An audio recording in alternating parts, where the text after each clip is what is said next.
Have you ever had a really hard time getting through to someone?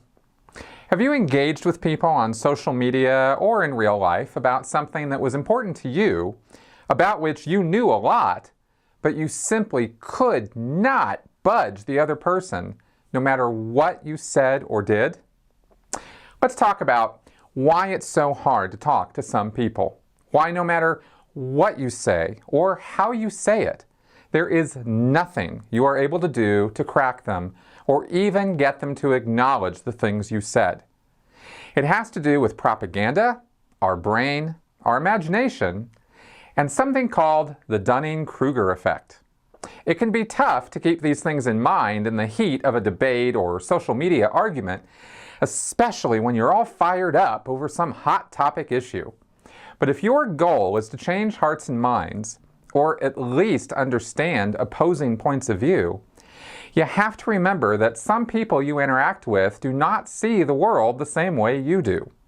I don't mean just a difference of opinion over a set of facts. If that was all we had to contend with, debates and rhetoric would be easy. No, the problem is one of perception. This is why one of the biggest objections I have to telling lies or using deception in propaganda, argument, or news media is that it creates a false worldview to those who watch or listen to those lies. It depends on the quality and quantity of lies a person is told as to how skewed their views can get, and on what subject matter the lies are being told. But the bottom line is that the more lies a person accepts as true, the more out of touch with reality that person will become. I don't think this receives the degree of attention it requires in our modern society. We willfully and happily spread false information in support of our causes or ideals and then wonder why the world seems like it's getting crazier and more violent and more divisive. The examples of this are legion. But first, let's address why people don't even see this problem as clearly as they should. It's odd and even tragic, but most people truly believe that they are usually impervious to being deceived.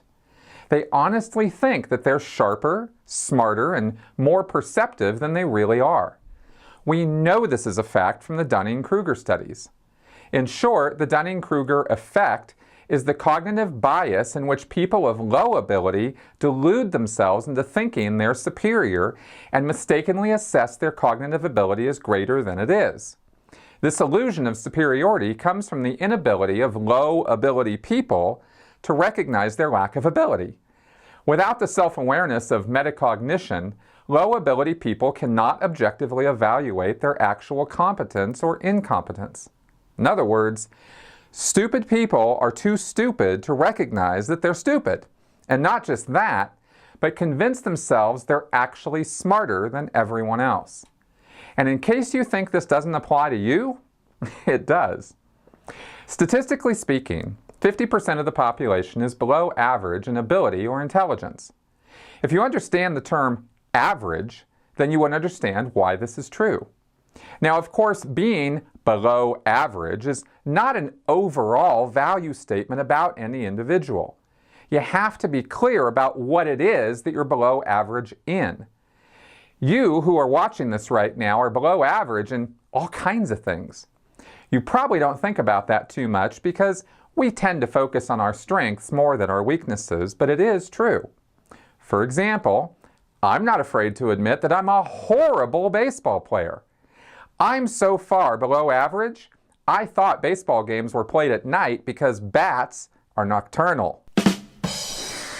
On the other hand, I'm not below average when it comes to my reading and writing skills.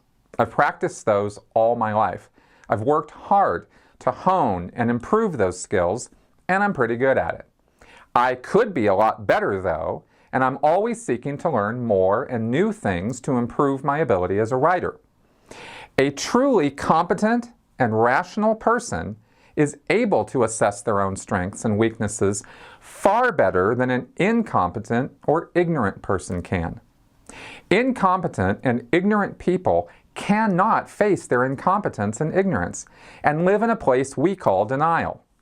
I've made a whole video about the topic of denialism, which is linked below if you want to check that out.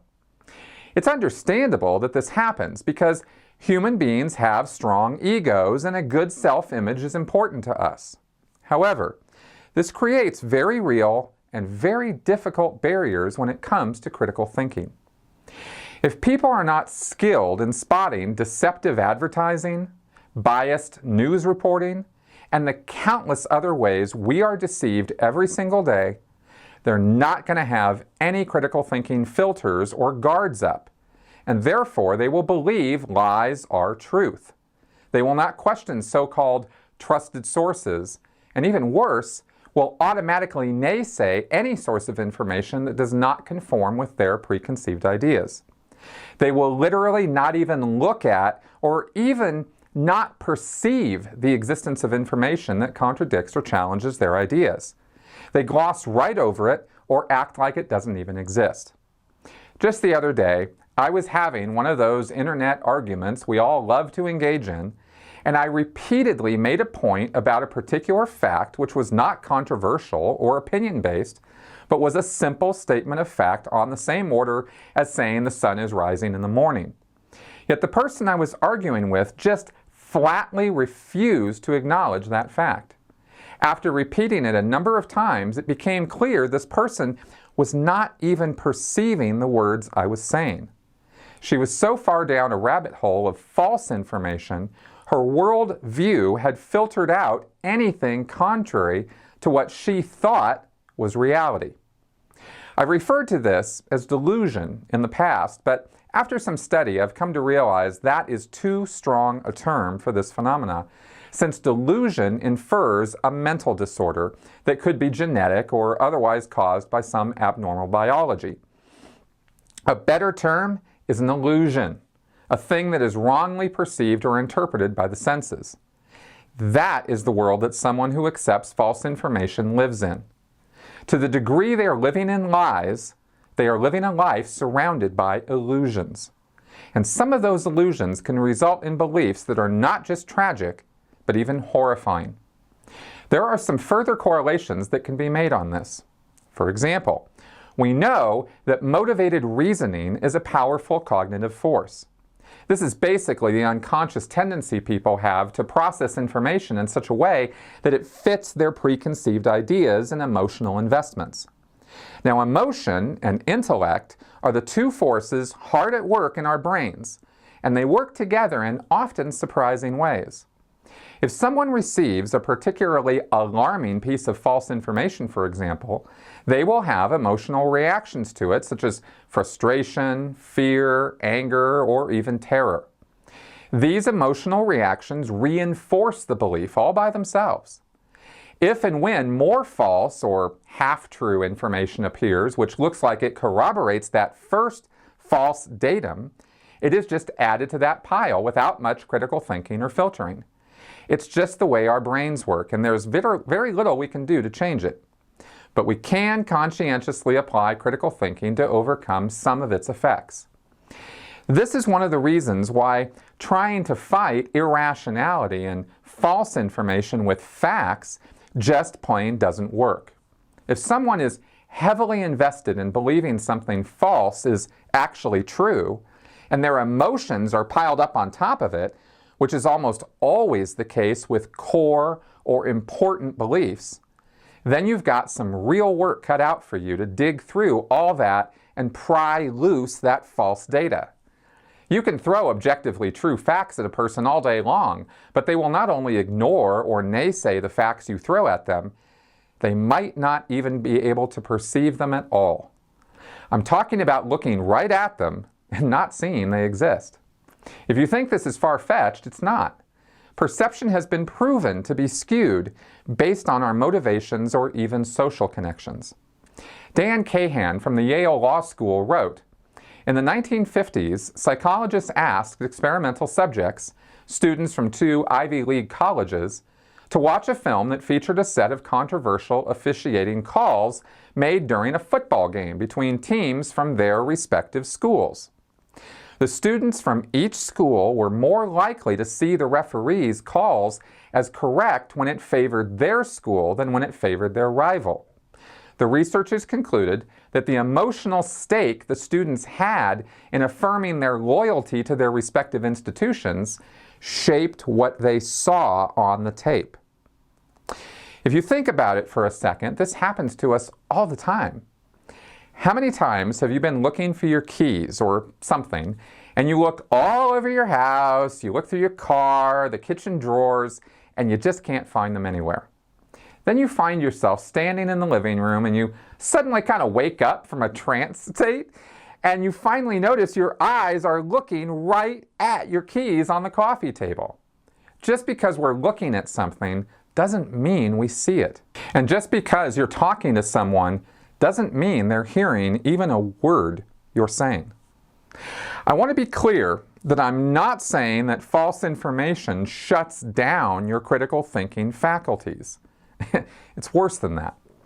What it does is filters and partitions your critical thinking so that you can only be selectively skeptical. Here's a clip from Anthony Magnabosco's channel on street epistemology, which demonstrates this point. This man is talking about the miracles and wonders of Christian belief, but is skeptical about miracles from other religions. Check this out. Yeah, you ought to get my card. This is just the surface. There's miracles out the wazoo that you could Google.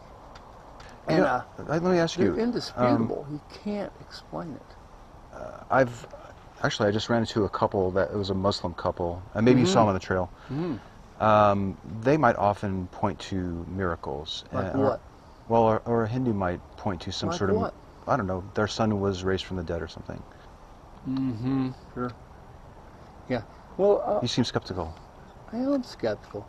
Are you able to apply the same level of skepticism towards your own beliefs? No.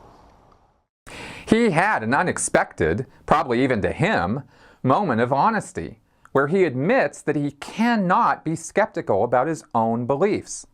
This is very common. Now here's a short clip from a person who's being asked about marijuana legalization. He is not being asked if he does or doesn't want marijuana legalized.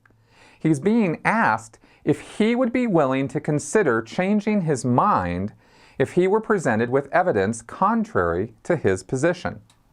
The conversation can't even get started, though, because of the series of underlying investments this person has made in his politics and the blatantly false views he has about people on the left end of the political spectrum. This man is incapable of having a rational conversation on the topic of marijuana. He's not just unwilling to receive facts about marijuana, he's completely incapable of it. So you've had some run-ins with people, personal experiences with... Run-ins? Well, personal experiences with people who... Yes. Can I finish? I know what you're going to say. What? I've had run-ins with people that had bad experience with dope. Right, but I was kind of leading towards a question. Go ahead. Go ahead. I'll let you get on the trail, but... I'm done. I've run it. So you I'm did? Done. Oh, yeah. okay. I got to check my time. It sounds like you're pretty steadfast in a position, largely because of things that you've observed in your life with other people. I'm not autodactic, if that's where you're going. Can you define that? Sure. Autodactic means self-taught. Some things you got to learn out of books. Okay. Personal experience, self-taught. Some things you got to learn out of books. So you can be autodactic, but you won't be as educated as a person that's observant, autodactic, and learn things out of a book. Are you open to revising your position on legalizing marijuana? Not at all. I just asked you to name me the top 5 things that came from marijuana use, and you couldn't name any. I started with one, but then we kind of got off topic. But I guess my point is, hold on. People wouldn't agree with that.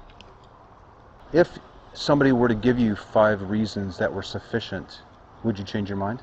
I've looked at that for a long time, and that wasn't quite the question. And there's just nothing. I'm answering that question. There's nothing there so far that could answer that with a positive. Does it help a few isolated people that helps them with some nausea after, say, cancer, chemotherapy? Yeah. Does it help somebody ease the pain? But yeah, but those are the fringes. not Okay. mainstream. So if I understand right, you haven't heard of any 5 reasons to convince you, but my question is, I've asked it. No, I haven't. And I've asked that many, many times when somebody looks like they're leaning to legalizing marijuana use. one question, and Sure. Sure. No, I'm good. I don't want to take your time. No, it's all right. I'll try this one more time. If somebody had 5 reasons that were sufficient to you Yeah. to justify legalizing marijuana, would you change your position on it? I'm going to answer you with another part. It's not, I'm almost not going to say yes or no. They can't come up with 5. If they could. Can you name me 5 different ways that we can put a rocket ship on Mars? No. Are you saying What's that the sense in asking me that? Because I don't think you can come up with 5. No one can. What's your point in asking me that? I'll try it one more time. What is your point in asking me that? I'm trying to see if you are open to changing your mind. I'm open quite a bit. I'm on the right. You're not on the right. On the right of the political spectrum? Yes. Are Even you if you voted or not, even if you even heard of Are you Trump and- hold on a second? and Are Clinton. are you saying that people on the right are less willing to change their minds Yes. in the face of evidence? Yes. They don't want to hear the evidence. Here's what happens. Here's what they do in personal experience in reading when you try to give them the evidence. Here's what they do. Who, the right? The left. Here's what they do. I'm doing it right now. They walk away. There's no position on the left that's defensible. It's all indefensible. We were actually You've never heard that before? You wrote that down and put it in The left and parentheses right? like you've never heard the left before. No, I've heard of the different spectrums. We were talking about the right's position. I told you Are you why I saying- wasn't going to answer it, because I'm on the right and I believe that you to be on the left. That's why you're trying to get me to answer a question that it's just like answering a question like, can you name me 5 different ways to put a rocket ship on Mars? You can't do it. No one yet, out of all the years that I've asked that, there's not been anyone giving me one single, yes I can. I can name you 3. I'd be happy with 2. They can't name any. If you could have, you Yes. would have rattled 5 off. I'm not well versed in the topic. If there were That's fair. Okay, thank you. If there were experts that were versed in the topic of marijuana and the safety issues and crime and all that, and they gave you 5 sufficient reasons.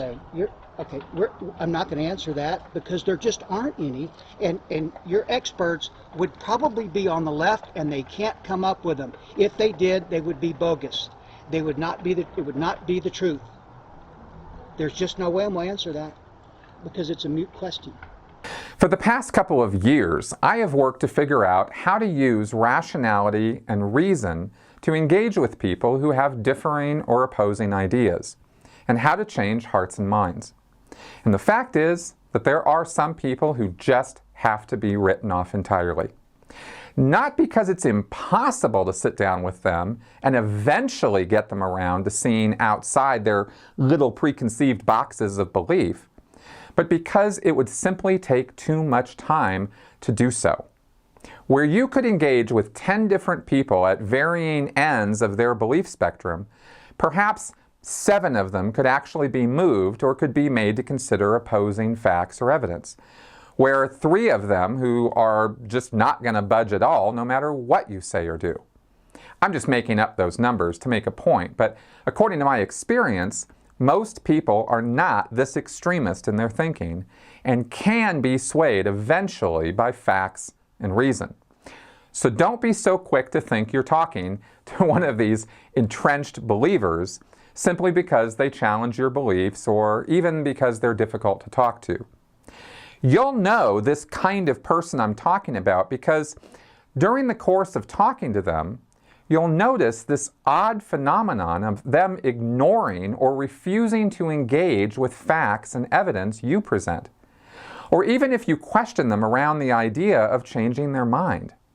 They're recalcitrant, obstinate, unwilling, or seemingly incapable of agreeing with even the simplest and most uncontroversial of facts on the topic under discussion. This is the sign of a cultic or extremist belief, and is also indicative of, for lack of a better term, what I will call mind control. It's the result of an overly propagandized mind. It's a person who has ceased thinking entirely on the subject and will only parrot platitudes, mantras, and thought-stopping cliches at you. This person is an utter waste of time to a critical thinker and should simply be dismissed and ignored once identified. They're not engaging with you in an honest or open manner. They do not care one iota what you have to say. They pontificate. They do not communicate. Thankfully, this level of extremist thinking is uncommon. For fervent, unreasonable belief of this nature, an intervention would be required to get through to them. So yes, they can be reached, but very few of us have time for any of that. Thank you for watching.